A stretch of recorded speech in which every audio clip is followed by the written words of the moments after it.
Israel और Hamas की जंग थमने का नाम नहीं ले रही है और दोनों के बीच लगी आग सीरिया तक पहुंच चुकी है। अक्टूबर की शुरुआत में शुरू हुए युद्ध के बाद से अब तक हजारों लोगों की जान जा चुकी है, तो सार्वजनिक संपत्तियों का भी भारी नुकसान हुआ है। हमास ने अचानक हमला क्या किया, इजराइल ने करारा जवाब देते हुए इस फिलिस्तीनी आतंकी ग्रुप के ठिकाने पर बुरी तरह तबाही मचाई हुई है। इजराइल के चौतरफा वार से जहां लोग खाने से लेकर दवाइयों तक के लिए मोहताज हैं, तो वहीं हमास को आर्थिक रूप से भारी नुकसान पहुंच चुका है। अब ये जिससे उभरता हुआ भी नजर नहीं आ रहा है। बीते 7 अक्टूबर को हमास की ओर से कथित तौर पर इजराइल पर ताबड़तोड़ 5000 रॉकेट दागे गए और कत्लेआम मचाया गया, लेकिन इसके जवाब में इजराइल ने जो ऑपरेशन शुरू किया वो अभी भी जारी है। इजरायली बमबारी में हमास का ठिकाना गाजा पट्टी लगभग खंडर में तब्दील हो चुका है और वहां के लोग खाने पीने से लेकर बिजली दवाइयों तक के लिए मोहताज हो चुके हैं। दरअसल हमास के साथ युद्ध का ऐलान करने के साथ ही इजराइल की ओर से गाजा में होने वाली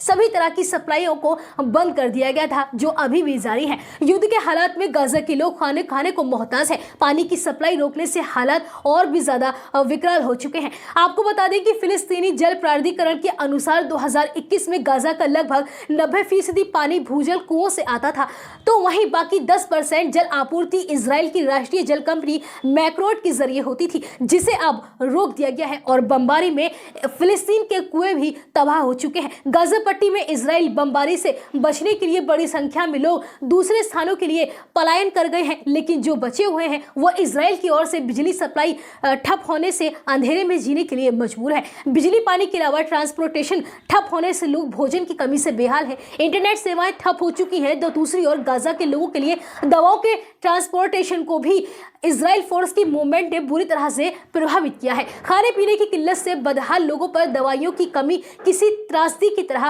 प्रभाव डाल रही है। इजराइल ने गाजा के लोगों को रोजमर्रा की जरूरतों के सामानों या फिर कहें मूलभूत सुविधाओं के लिए मोहताज कर दिया है, तो वहीं दूसरी ओर हमास को मिलने वाली आर्थिक मदद के जरिए भी तबाह हो चुके हैं। एक और जहां इजराइल अटैक में गाजा की उन सुरंगों को बर्बाद कर चुका है जहां से लोगों के लिए जरूरत का सामान पहुंचता था और इस पर टैक्स के जरिए हमास का बैंक बैलेंस मजबूत होता था। इजराइल की तरफ से लगातार बमबारी से फिलिस्तीन लोगों का अब जीना मुहाल हो चुका है और उनका जीवन लगभग अस्त व्यस्त हो चुका है।